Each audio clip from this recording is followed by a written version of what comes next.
이번 주 승부.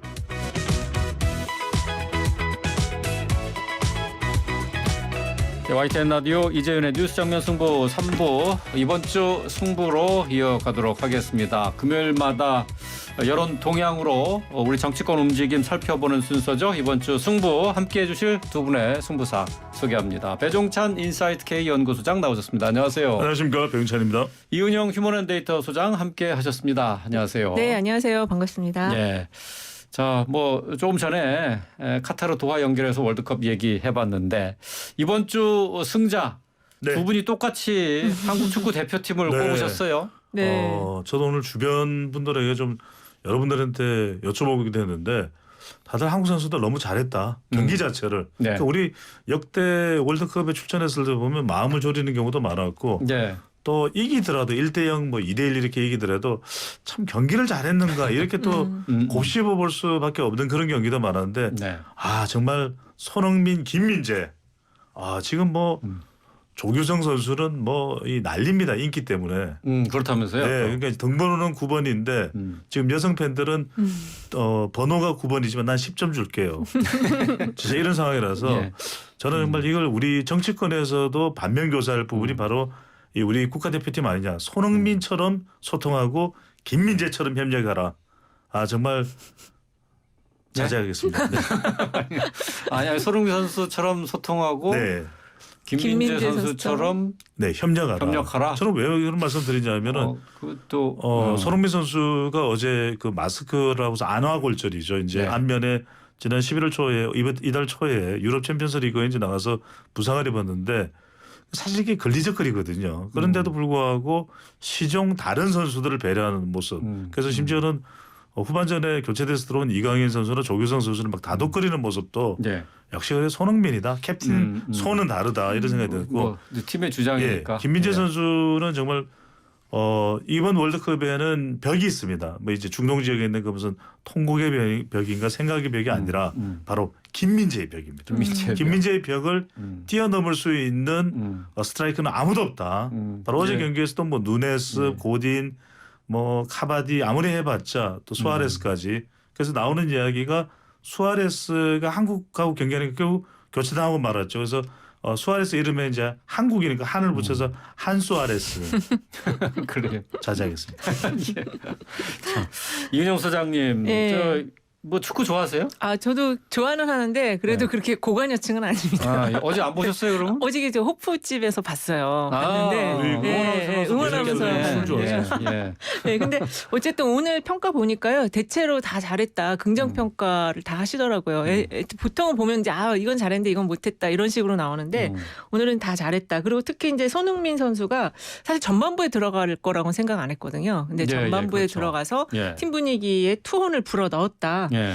이게 BBC의 공영방송인 BBC에서 이 지금 손흥민 선수 평점을 매겼더라고요. 7.88점으로 지금 가장 높은 평점을 줘서 이제 마지막 이 경기가 마지막 월드컵이 될지도 모르는 이 손흥민 선수에 대한 어떤 뭐 관심이 굉장히 높다. 이렇게 볼 수 있겠어요.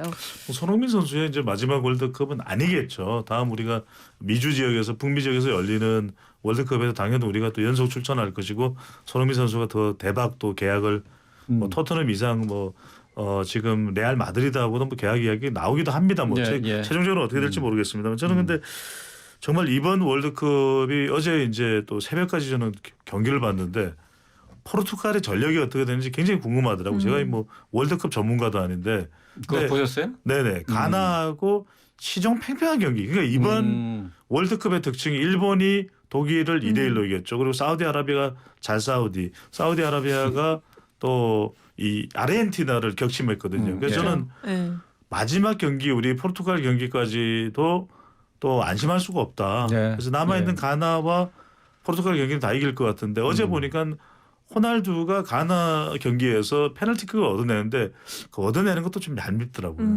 그래요. 자, 저는 사실 크게 기대 안 했습니다.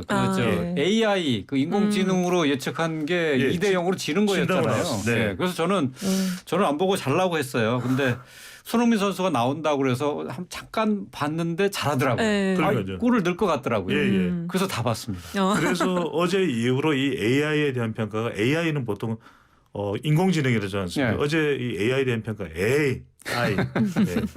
그 일본이 아 이길 이거 저 숨쉴 틈을 안 주는 아재 개그 때문에 제가 좀 정신이 혼미해집니다. 네. 예. 그 일본이 이길 걸로 예측했던 전문가가 한국하고 우루과이전은 0대0 비길 거다라고 해서 어저께 저희 그 같이 본 분 중에서도 비길 거다라고 또 전망하신 분이 있었는데 그래요? 비겼어요. 아, 예. 그런 전망도 있었나요? 그래서 어쨌든 이번 월드컵은 아시아의 승리다. 아시아권 국가들이 지금 선전하는데 그 원인이 뭐냐? 그걸 이제 많이 지적을 하는데 일단 그 옵사이드 규칙 자체가 이 공을 이제 센서를 넣어가지고 그 디지털화된 축구 경기가 그렇죠. 네, 그게 좀 큰 변화를 준 것이고 그다음에 이제 그 냉방 장치가 굉장히 잘 돼 있다고 그러더라고요. 네, 네. 그래서 그 두 가지 요인이 아시아 국가들의 어떤 선전에 영향을 주는 거 아니냐 이런 분석도 있더라고요. 네. 그러니까 이제 어제 손흥민 선수가 그 사실 그 부상에도 불구하고 마스크 쓰고 예. 뛰었잖아요. 그렇죠. 근데 네.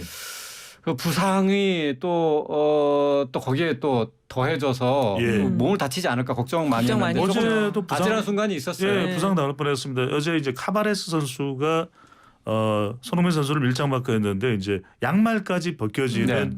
이제 발을 뒤에서 뒤꿈치를 밟아버렸거든요.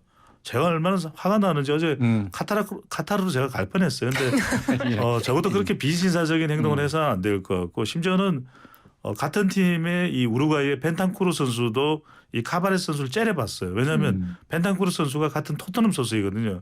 야, 너 손흥민 그렇게 하면 우리 토트넘도 문제된단 말이야. 그러니까 적어도 이제 월드컵은 화합과 또 협력의 제전이기 때문에 오늘 스포츠를 우리가 성자로 말씀드립니다만 이런 우리 대표팀의 이 기운대로 네. 우리 좀 여의도 정치도 바뀌고 더 좋아지면 좋겠습니다. 예. 16강 진출 확률 어떻게 되나요? 이게 지금 스포츠 채널 ESPN인 축구 통계 지표 사커 파워 인덱스로 예상한 자료를 보면요. 우리나라는 지금 36%에서 어저께 우루과이에 비겼기 때문에 39%로 지금 올라갔다고요. 그거밖에 안 올라갔어요? 그래서 그 40%가 안 됐는데 그래도 이제 비기니까 3%포인트 상승.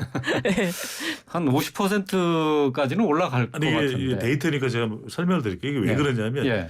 기존에 출발하는 데이터 점수 자체가 우루과이가 워낙 높은 거예요. 우루과이가 지금 14위인가. 피파 랭킹 14위 네. 이제 국가이기 때문에 워낙 이제 포르투갈이 8위고요. 그러니까 이제 65점부터 시작하는데 이게 대체로 이 피파 랭킹 순위대로 이제 기준으로 한 겁니다. 네, 그런데 예. 거듭 말씀드리지만 완전히 달라요. 월드컵 이 지금 조별 예선 할 때부터는 실력 차가 그렇게 안 나는 것 같아요. 기존의 피파 랭킹 예. 순위는 깡그리 무시하셔도 상관이 없습니다. 그래서 이제 제가 볼 때는 가나를 우리가 이제 3대 1로 이기고 포르투갈을 2대 1로 이기면서 우리가 16강 1위로 진출하지 않을까. 포르투갈을 이긴다. 예, 그래야 예. 이제 1위로 진출을 해야 브라질을 안 만나거든요.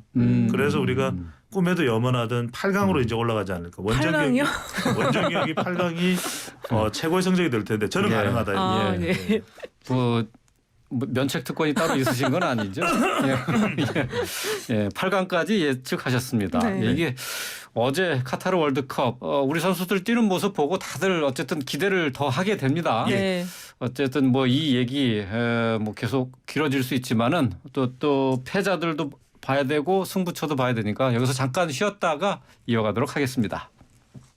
이재현의 뉴스 정면 승부 4부 이번 주 승부 이어갑니다. 배종찬 인사이트 K 연구소장, 이은영 휴먼앤데이터 소장과 함께 하고 있습니다. 앞서서 한국 축구 대표팀 이번 주 승자로 두 분 똑같이 꼽으셨는데요. 계속해서 이번 주 패자 누군지 살펴보겠습니다. 배종찬 소장님. 네, 저는 이번 주 패자로 김의겸 의원을 꼽았습니다. 네, 워낙 김의겸 논란이 의원. 됐던 이슈인데 찰리스트가 한 언론사에 본인은 그 사실 무근이다 이렇게 이제 또 경찰 수사에서 나왔고 경찰 수사에서 네, 예. 그 이제 보도로 됐고 예.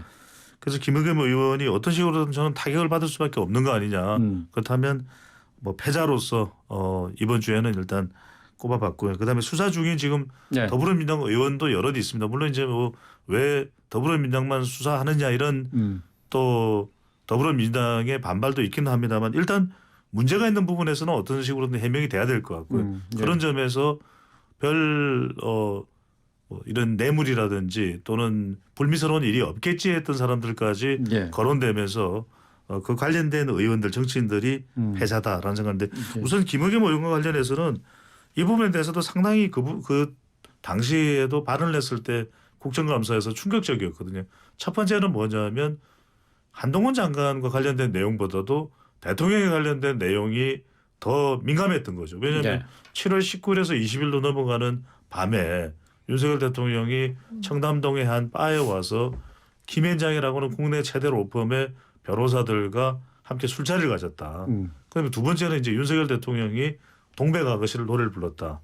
그럼 뭐 한동훈 장관은 뭘 불렀느냐? 가수 윤도현의 노래 아니었겠느냐? 네. 같았다. 이런 이야기를 했는데 저는 이게 왜 중요하냐면 뭐 국정감사 이런 걸 떠나서 한 국가의 정상이 만약 그게 사실이라면 그냥 단순한 결과가 아니라 엄청난 충격적인 내용이 되는 것이죠. 예, 예. 그러면 카드라라는 것으로서는 해명이나 또는 변명을 할 수가 없는 사안인 것 같아요. 그렇다면 적어도 확인을 했었어야죠. 예. 이 내용이 얼마나 사실일까, 사실에 가까울까. 예. 근데 구체성 부분에서 확인성 부분에서 그 부분이 없었다. 예. 또 하나는 적어도 그 내용이 더불어민주당 내에서도 공감대가 있어야 당 차원에서도 그것이 사실이냐. 그러면 진짜 더불어민주당에서 대통령이 그런 행보가 있다면 진상 정말 요구를 할 수도 있는 겁니다. 그다음에 마지막으로 뭐냐면 이게 평판인 거죠. 결국 김의겸 의원의 앞으로의 이 정치 행보도 상당히 큰 타격이 되겠지만 소속 정당에도 얼마나 부담이 되겠습니까? 저는 그런 면에서 김의겸 의원으로서는 좀 씻어내기 힘든 치명타인 예. 것으로 보입니다. 근데 애초에 이 술자리 의혹을 제기를 했을 때 민주당이 왜 여기에 대해서 뭐 특검 얘기도 하고 네. 그다음에 TF 구성 얘기도 하고 제2의 국정농단 얘기도 하고 민주당이 어느 정도 술자리 의혹이 개연성이 있다 이렇게 판단을 한 건가요? 그러니까 일단은 이게 지금 탐사보도 영역이 지금 굉장히 많이 활성화돼 있어요. 유튜브가 활성화되면서. 그래서 이 김의겸 의원이 혼자서 한 게 아니고 이제 어떤 유튜브 탐사보도 채널과 같이 했다, 협업을 했다라고 얘기해서 그게 네. 진짜 문제가 되고 있는 거잖아요. 그러니까 민주당 입장에서 그걸 하나하나 다 확인할 수는 없는데 어떤 탐사보도 채널이 그걸 취재를 했다라고 하니까 일단 믿었던 거죠. 근데 지금 이 국회가 이 유튜브 시장 이 커져 있기 때문에 이쪽에서는 자극적인 거, 선정적인 거에 대해 굉장히 이제 그 민감도가 높기 때문에 네. 그런 부분에 있어서는 좀 확인을 반드시 해야 된다. 언론의 역할이라는 게 결국엔 신뢰성과 그다음에 진짜 팩트 체크잖아요. 예. 그러니까 그 부분에 대해서 좀 더 좀 신중하게 접근을 해야 할 필요가 있고 사실 그 김의겸 의원은 그 최순실 의 존재를 확인한 어떤 탐사 취재 기자로서 굉장히 명성을 날렸는데 이번에 그러니까 좀 너무 의혹이 앞서다 보니까 이분이 이제 조금 지금 이제 실수를 했는데 사실 지금의 국회의원들의 활동이나 이런 것들은 팀 플레이가 좀 중심이 많이 되는데 개인의 의혹이 너무 앞서다 보니까 본인의 어떤 명성에도 치명타가 갔다 이렇게 볼 수 있을 것 같아요. 개인 의혹 차원일까. 그래도 언론사 출신이라면은 취재에서 가장 중요한 것은 확인 아니겠습니까? 그렇죠. 확인을 예. 해보고 좀 시간이 걸리더라도 그러니까 굳이 이걸 조급하게 국정감사 일정 내에 이렇게 터뜨린 이유가 뭘까?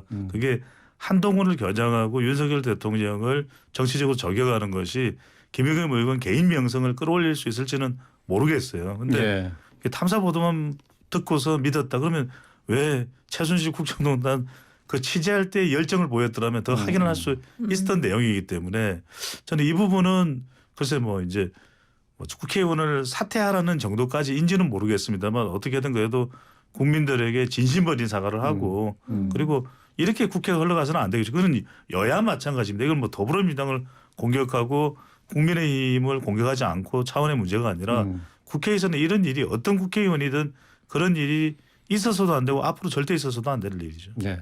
뭐 김의겸 리스크라는 말도 나올 정도인데 지금 한동훈 장관이 이제 발끈했어요. 네. 사과 안 해도 좋다. 아, 그 진짜 더 무서운 말인데요. 예, 그 뭐 법적으로 책임 묻겠다. 근데 한동훈 장관님도 그 계속 그렇게 소장을 날리시면서 정치 어차피 하실 거잖아요. 그러실 필요는 없다. 그리고 아마 좀 제대로 사과를 하실 것 같기도 해요. 김의겸 의원님이. 예, 네, 지금까지는 이제 뭐 실수만 유감. 네, 유감은 표명을 했어요. 표명이죠. 네. 예. 근데 그거로는 사과로 받아들이기는 좀 쉽지 않다 이렇게 보시는 건가요? 뭐 그렇게 그 제가 받아들이는 게 아니고 한동훈 장관이 그렇게 안 받아들이니까 이제 책임을 지라. 책임이라는 게 이제 뭐 명예훼손에서 이제 뭐 비용에 대한 거 이런 게 있을 수 있고 뭐 그렇다고 감옥을 보내지는 않을 거 아니겠습니까? 그래서 정치하실 분들은 이런 거에 대해서는 또 어느 순간에 털긴 털어야 돼요. 이걸 가지고 뭐 법원으로 가서는 안 된다. 저는 그걸 얘기하고 싶죠. 이게 감정이 격앙된 거죠. 워낙 이제 심지어는 김의겸 의원이 했던 것이 한 번이 아니었고 여러 차례였거든요. 네. 그러다 보니까 뭐 그러잖아요. 한동훈 장관이 전 제 장관직을 비롯해서 뭐든지 걸 수 있는데 의원님은 뭐 거시겠어요? 뭐 거실 수 있으세요?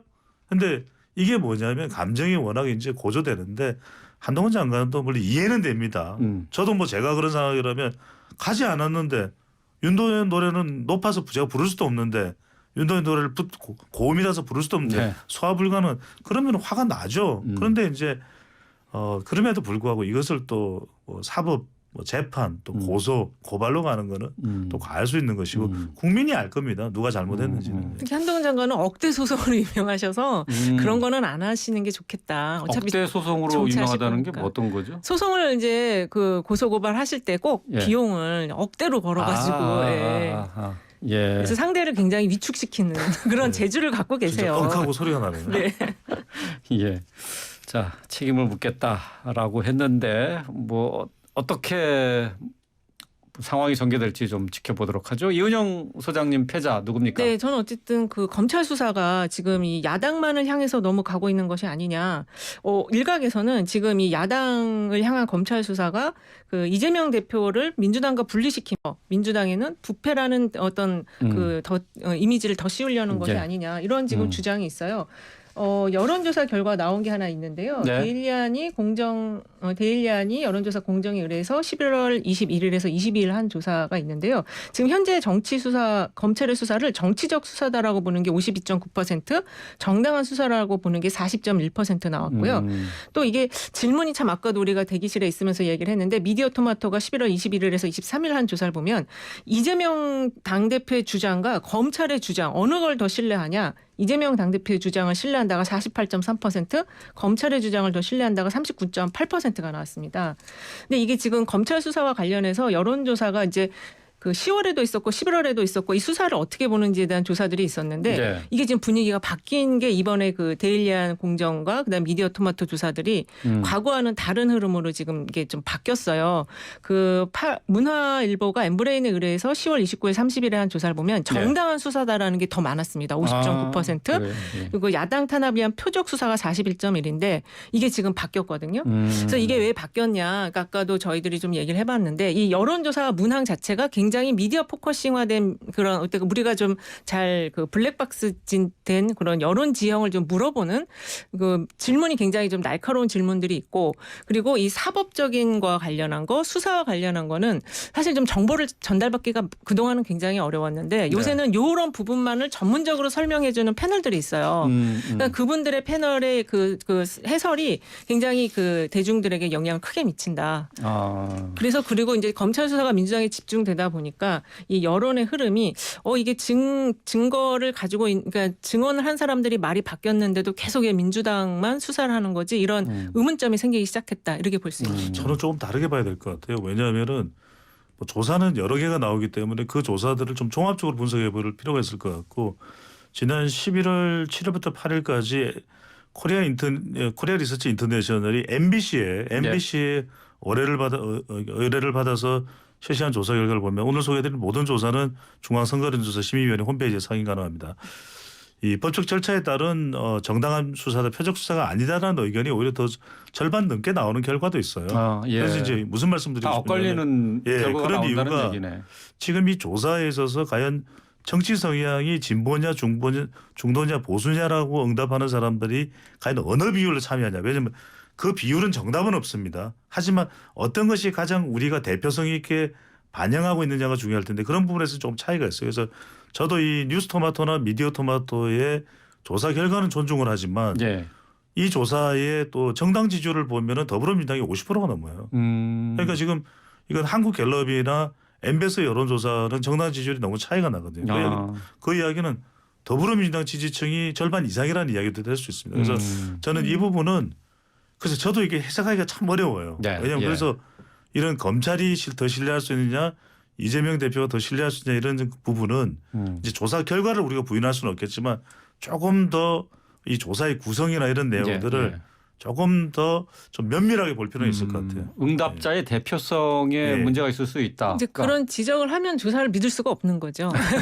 조사는 그런 걸 전제하고 조사를 믿을 수 없다는 것이 아니라 우리가 통제하지 못하는 영역이 있잖아요. 그러니까 가령 리얼미터 조사나 한국갤럽 조사도 여러분 비교를 해보시면 정치 성향의 차이가 있을 수 있어요. 그래서 네.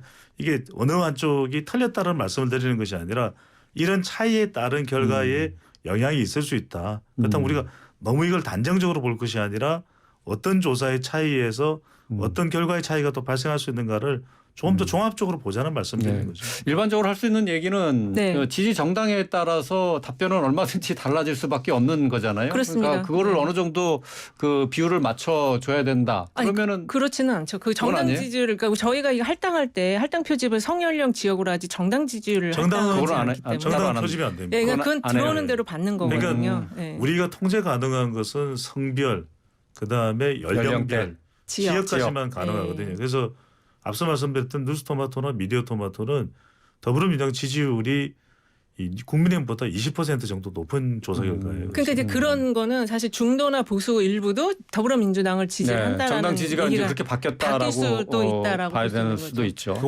오늘 발표된 이제 한국갤럽은 지난 22일부터 24일까지 실시됐는데 네. 자세 조사였고 이 조사에서는 더불어민주당이 1% 내려오면서 33이고 국민의힘이 32예요. 그래서 예, 예. 제가 드리는 말씀은 거듭 말씀드리지만 이 조사가 절대적으로 옳고 저 조사는 틀리다는 말씀이 아니라 좀 종합적으로 볼 필요가 있다는 말씀. 그냥 경향성으로 봐야 되나요? 그러니까? 그렇죠. 경향성으로 보실 때 사실 이 여론은 계속 바뀌거든요. 네. 저는 제가 강조하고 싶은 거는 미디어 환경의 변화에 따라서 사람들이 이런 수사에 대한 정보를 굉장히 고관여층이 생겼다라는 거죠. 그거를 전문적으로 해설을 해주는 변호사들이 생겼다는 예, 거죠. 예. 그러니까 그 속에서 여론의 지형이 바뀐다는 거예요. 그러니까 말씀하신 게 그러니까 수사 내용에 대해서 이해도가 높을수록 정치 수사가 아니다라고 그래, 생각한다는 얘기죠. 정치적인 수사다라고 보게 된다라는 거죠. 오히려 저 정치적인 그렇습니다. 수사라고 본다고요? 예, 예. 그러니까 왜냐하면 지금 이 뭐 유동규라든지 남욱이라든지 이 사람들의 말이 다 바뀌었잖아요. 그런데 이 부분에는 제가 좀 공감하기 쉽지 않은 것이 이 여론조사는 정말 내가 응답을 할지 어떨지 모르는 상황의 사람들인데 아주 일반적인 사람들 중에서 정말 뽑아내서 표본으로 우리가 조사를 하는 것인데 유튜브나 방송에 변호사들의 이 설명 내용을 듣고서 많은 영향을 받았다라고 좀 단정짓기는 좀 지금 어려운 이게 뭐 내용이에요. 유튜브 뉴스를 보는 사람이 네. 얼마나 많은데 지금 그런 말씀을 하십니까? 우리 방송도 막 몇십만이 그 봐요. 많이 보는 거하고 또 영향을 받았다고 단정하는 거는 좀 신중할 다른가요? 필요가 있을 것 같아요. 이게 그러니까 같은 여론조사를 받아보고도 해석은 또 예. 각자도 다르게 할 수 있는 그런 영역 아니겠습니까? 그렇습니다. 예. 어쨌든 이게 좀 네. 진영화된 구도의 영향도 있을 수 있고요. 또 시계열적으로 보면 어쨌든 지금의 수사를 좀 정치적으로 보는 흐름은 좀 커지고 있다 이렇게 네. 정리할 수 있겠어요. 정치가 스트레스인 것만은 분명해요. 그건 맞죠. 자, 지금 어쨌든 뭐 같은 사주를 보더라도 누구한테 그 해석을 받느냐에 따라서 인생 해석이 완전히 다르더라고요. 맞습니다. 예. 자, 계속해서 그럼 이번 주 승부처 두 분 간단하게 좀 얘기 좀 들어봐야 되겠네요. 네, 짧게 말씀드리면 예. 저는 금리와 지지율로 했습니다. 그래서 금리와 그 지지율. 이유는 뭐냐면 결국 앞으로의 이 정치판도 더 이제 전쟁화돼 가고 있고 내전의 일상화되어 가고 있는데 결국 우리 국민들이 중요한 것은 경제거든요. 금리가 어떻게 되느냐. 지금 미국은 계속해서 연준은 자이언트 스텝이든 어쨌든 긴축으로 간다는 것이고 그럼 결국 이 금리가 계속 올라가는 상황에서 우리는 어떻게 할 거냐 우리 경제는 저는 이 부분이 상당히 앞으로 정치권도 그렇고 중요할 것 같고 또 하나는 네. 이제 지지율입니다. 결국 정당의 지지율 오늘 한국갤럽 이제 개요 말씀드렸는데 더불어민주당 33, 국민의힘 32예요. 국민은 어느 한쪽에도 무게를 싣지 않고 있거든요. 그 이야기는 사실은 이 점수가 실제로는 정당 하나하나 평가하면은 저는 10%도 안 나올 것 같아요. 우리가 왜 정당을 평가하는데 몇 개 정당 주어져 놓고 이 중에서 선택할래? 말이 안 되잖아요. 그냥 우리가 이 중에 하나라도 마음에 드는 거 있어 그러면 질문 한번 바꿔보자고요. 자, 5개의 정당인데 이 정당 중에 하나라도 마음에 드는 거 있어요? 솔직히. 이렇게 물어보면 저는 다 빵점이에요. 그래서 저는 정당 지지율로 평가를 했기 때문에 그동안 우리 정치권이 정말 국민들을 도외시했지 않냐. 그래서 저는 제대로 된 정말 정밀한 이 정당의 경쟁력과 역량을 평가할 수 있는 그래서 그 역량에 못 미치면 그 정당과 정치 세력은 소멸돼야 되는 거죠. 저는 그런 평가를 받아야 된다고 봅니다. 네. 뭐 정치권 뉴스를 보고 한숨 쉬는 분들 많으시니까 뭐 같은 맥락에서 들어야 될 것 같습니다. 자, 이은영 소장님 승부처 어디입니까? 네, 전 12구 참사 이제 국가배상 특별법을 좀 꼽아왔는데요. 네. 지금 이게 대통령실에서 이 특별법을 제정하겠다라는 지금 목소리를 계속 내고 있어요. 그리고 이 특별법을 제정할 거니까 그 경찰 수사를 믿고 경찰이 좀 부족하면 검찰 수사를 좀 보자 이런 입장이거든요. 근데 유가족들 기자회견이 있었는데 유가족들은 그런 입장이 아니었고 여론도 일단은 국정조사를 좀 해달라. 지금 정말 믿기가 힘들다라고 지금 나오고 있기 때문에 그래서 이 국가배상 특별법과 관련해서 이제 향후에 이제 대통령실에서 이걸 만들겠다라고 했기 때문에 근데 요거와 관련해서 일단은 그 야당에서는 국가배상 특별법 만들기 전에 일단 28일까지 행안부 장관을 파면시켜라. 요거를 일단 조건으로 걸었어요. 네. 그리고 지금 이 배상법 관련해서 이 참사 예견 가능성, 그다음에 그 새벽 사고 일어났을 때 정부 대응이 적절했냐, 그다음에 주체가 없는 이 행사에서 정부 책임이 있느냐, 이 세 가지가 지금 핵심적인 요건인데 결국은 이 국가배상 특별법이 만들어지면 유가족들은 이제 배상을 받게 되거든요. 그렇죠. 그래서 그 부분과 관련해서 근데 이제 유가족이 그거를 과연 만족할 것이냐. 유가족들이 지금 원하는 요거는 배상보다는 진실 규명이거든요. 예. 그래서 이 부분을 좀 가져왔습니다. 예, 알겠습니다. 이태원 참사 국가배상 특별법 뭐 그 앞에 국정조사를 통해서 네. 진상 규명 먼저 돼야 되겠죠. 예. 그렇죠. 자, 이번 주 승부 여론 동향으로 정치권 움직임 살펴봤습니다. 배종찬 인사이트 K 연구소장, 이은영 휴먼앤데이터 소장과 함께했습니다. 고맙습니다. 네, 감사합니다. 감사합니다.